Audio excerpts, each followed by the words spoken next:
नमस्कार मित्रों, आपका स्वागत है मेरे YouTube channel updates with Kartik पर।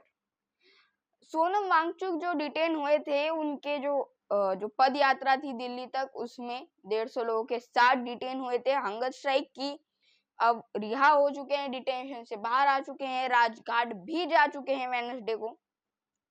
तो अब ये आर्टिकल 6 किले की इतनी बड़ी पद यात्रा कि हमें लोकल हिल काउंसिल्स दीजिए, एडमिनिस्ट्रेशन काउंसिल्स दीजिए और हमें डेमोक्रेसी दीजिए, इसका मेमोरेंडम दिया जा चुका है गवर्नमेंट को, पर कि आर्टिकल 6 लागू कीजिए और एक मीटिंग हमें दीजिए जो top level of the government है उसके साथ।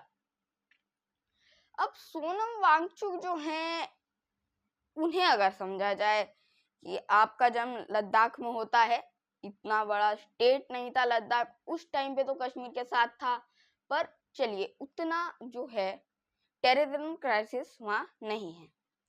फिर आप पढ़ाई करते हैं और अपने लोगों के लिए, अपने जो स्टेट है, आपका जो रीजन है, अपने कल्चर के लिए कुछ करते हैं। पहले आप बनाते हैं आइस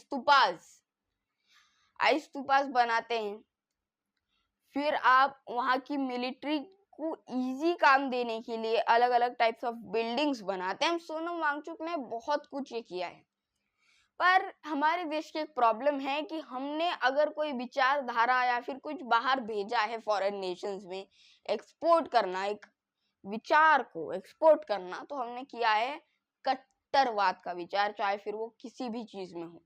कट्टरवाद और रेसिज्म का ही विचार हमारे देश से एक्सपोर्ट हो रहा है। सोनम वांगचुक जैसे इन्वेंटर्स की जो इन्वेंशंस हैं, विचार हैं, ये एक्सपोर्ट नहीं हो रहे। अब मैं इसमें किसी गवर्नमेंट की गलती नहीं निकालूंगा, इसमें गलती है लोगों की, क्योंकि अगर आपने गवर्नमेंट चूज की, वो गलत काम कर रही है, तो पहले उसे हटाइए। और क्या आपने अपना दिमाग गिरवी रख दिया है, या आपका दिमाग नहीं है, या आप आलसी हैं जो एक काम नहीं करना चाह रहे हैं कि एक इतना महान इन्वेंटर, एक रेवोल्यूशनिस्ट अपने ही अंदर, अपने रीजन के लिए, अपने रीजन के इंडिया का one of the most beautiful regions के लिए काम करना चाहता है, उस रीजन को अच्छा बनाना चाहता है, वह टूरिज्म ज्यादा पहुंचाना चाहता है, जॉब्स वहां पे लाना चाहता है, और आप उसके विचारों को फॉरेन नेशंस में नहीं भेज रहे। आइस्तूपा सेंट्रल एशिया में, अफगानिस्तान जैसी कंट्रीज में बहुत सारी प्रॉब्लम सॉल्व कर सकते हैं, और ये हमारा नाम बन सकता है कि इंडिया प्रॉब्लम सॉल्व कर रहा है उसके फेलो नेशंस की, उसके फेलो एशियन नेशंस की, उसके फेलो कॉन्टिनेंटल्स की, पर हम नहीं कर रहे। उसके बाद आती हैं उनकी इन्वायरमेंट फ्रेंडली बिल्डिंग्स। ये किस तरह सुबह के टाइम हीट अंदर आए और हीट ट्रैप हो जाए, और शाम के टाइम ठंड अंदर ना आए। ये जो उन्होंने मिलिट्री के लिए भी किया, जो टेंट्स बनाए, और लद्दाख में भी पॉश होम्स के लिए किया, लद्दाख में सस्टेनेबल डेवलपमेंट के लिए किया, ये सब कुछ जो सोनम वांगचुक ने किया है, ये बाहर के नेशंस क्या अपने ही नेशन में इम्प्लीमेंट नहीं हो पा रहा। लद्दाख हिमालय की जो रीजन है, वहाँ 60 से ज्यादा टाउन घोस्ट टाउन बन गई, क्योंकि वहाँ जॉब्स नहीं है, रहने के लिए सही से जो इंफ्रास्ट्रक्चर है वो नहीं है, और जो हाउसिंग वो उतनी प्रॉपर नहीं है। वहां पे पत्थर के घर अभी भी बनाए जा रहे हैं, वुड के घर भी आपको बहुत कम दिखेंगे। इस प्रॉब्लम को सॉल्व किया था, पर हमारी गवर्नमेंट ने हर प्रॉब्लम की तरह एक सॉल्यूशन निकाला, जो सॉल्यूशन भी सोनम वांगचुक ने निकाला, बस उसे इम्प्लीमेंट भी नहीं किया गया।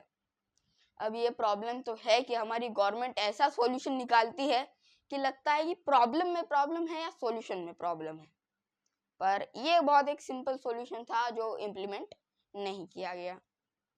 उसके बाद आती है कि उन्होंने कहा कि आप मिलिट्री में डेवलपमेंट कीजिए, आपको बॉर्डर लाइन डेवलपमेंट चाहिए, वो कीजिए, बिल्कुल कीजिए, पर ये जो आप कर रहे हैं कि बॉर्डर लाइन डेवलपमेंट के नाम पे लद्दाख, हिमाचल प्रदेश, उत्तराखंड और नॉर्थ ईस्ट को आप कंपनी की बलि चढ़ा दीजिए, कीजिए यहाँ पे जो करना है कीजिए, हमें कुछ लेना देना नहीं है। ऐसा मत कीजिए कि आप सोलर पावर प्लांट बना रहे हैं पूरे इंडिया को इलेक्ट्रिसिटी देने के लिए, पर जहां बना रहे हैं वहां अभी तक इलेक्ट्रिसिटी पहुंची नहीं है।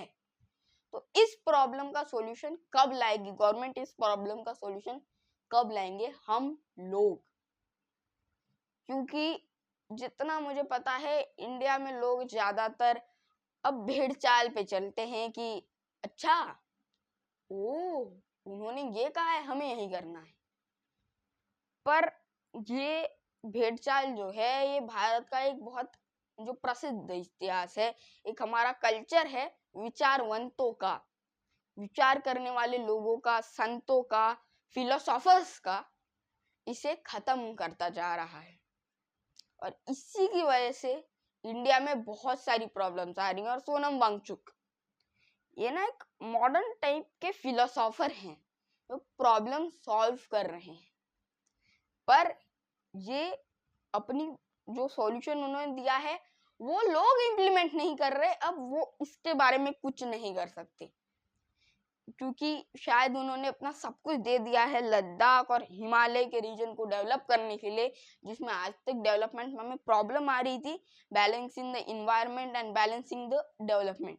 उन्होंने इसका सॉल्यूशन दे दिया है, पर शायद हमारी गवर्नमेंट, शायद हमारे लोग, शायद कुछ पर्टिकुलर बिजनेसमैन इसे इम्प्लीमेंट नहीं होना देना चाहते। और यही प्रॉब्लम आगे चलकर बहुत बड़ी बनेगी दोस्तों। और इसका सॉल्यूशन निकलेगा तो अभी निकलेगा कि लद्दाख को डेमोक्रेसी मिले, लद्दाख को सब कुछ मिले, लद्दाख जो है और हिमालय का जो रीजन है उसे अपना एक अलग आइडेंटिटी मिले। और अब आते हैं जरा वापस सोनम वांगचुक विषय पे आते हैं कि सोनम वांगचुक ने एक अपना एक मार्क सेट किया है कि आपने इतने अच्छे इन्वेंशंस किए, इतनी अच्छी फिलोसॉफी की कि आपसे इंस्पायर होके एक मूवी बनती है 3 इडियट्स में जो रैंचो का कैरेक्टर है वो हम सब जानते हैं कि सोनम वांगचुक से इंस्पायर होके बना है। सोनम वांगचुक को कई बार कहा जाता है कि लद्दाख के मॉडर्न टाइम में, जैसे हर स्टेट में हमने देखा है कि मॉडर्न टाइम में एक पॉलिटिशियन होता है या फिर एक रेवोल्यूशनरी होता है जो स्टेट की अपनी नींव रखता है। मॉडर्न टाइम में हमने ये तेलंगाना में होते हुए देखा है, महाराष्ट्र में भी देखा है 1960s में, और जब रिफॉर्मेशन एक्ट हुआ था तब। सोनम वांगचुक लद्दाख के लिए उसी तरह है, बस ये है कि वो एक पॉलिटिशियन नहीं है, वो एक फिलोसोफर हैं और लद्दाख को उसकी नींव दे रहे हैं कि लोग बड़े यहाँ के शांत हैं। अब सोनम वांगचुक ने अपना सब कुछ लगा दिया, दिल्ली तक पदयात्रा ली, लेह से अरेस्ट हुए, हंगर स्ट्राइक की 12-13 घंटों की, उसके बाद उन्हें राजघाट जाने दिया गया शाम को जब गांधी जयंती के सारे उत्सव खत्म हो चुके थे। उसके बाद उन्हें अपनी सांत्वनाएं दी, उसके बाद उन्हें फिर मेमोरेंडम देने दिया। तो उनका एक काम जो था उसे लेट करवाने की एक पर्टिकुलर कोशिश की गई, पर एट द एंड वो नहीं हो पाया। राजघाट भी गए और उन्हें वो सपोर्ट भी मिला जो चाहते थे, और लद्दाख के लोगों को शायद उनके राइट्स भी मिलेंगे जो वो चाहते हैं। पर अब लद्दाख को बचाना सिर्फ सोनम वांगचुक के हाथ में नहीं है, ये मेरे और आपके हाथ में है, ये भारत के लोगों के हाथ में है कि भारत हिमालय जहाँ से चालू होता है भारत, उसे बचा पाता है या नहीं बचा पाता है। आज के लिए इतना ही दोस्तों, चैनल को लाइक कीजिए, सब्सक्राइब कीजिए, वीडियो को शेयर कीजिए। सोनम वांगचुक सर और लद्दाख का जो प्रोटेस्ट है, उनका जो सत्याग्रह है, उसे सपोर्ट कीजिए। मैं कार्तिक देशमुख आपसे लेता हूँ विदा। जय हिंद, जय भारत।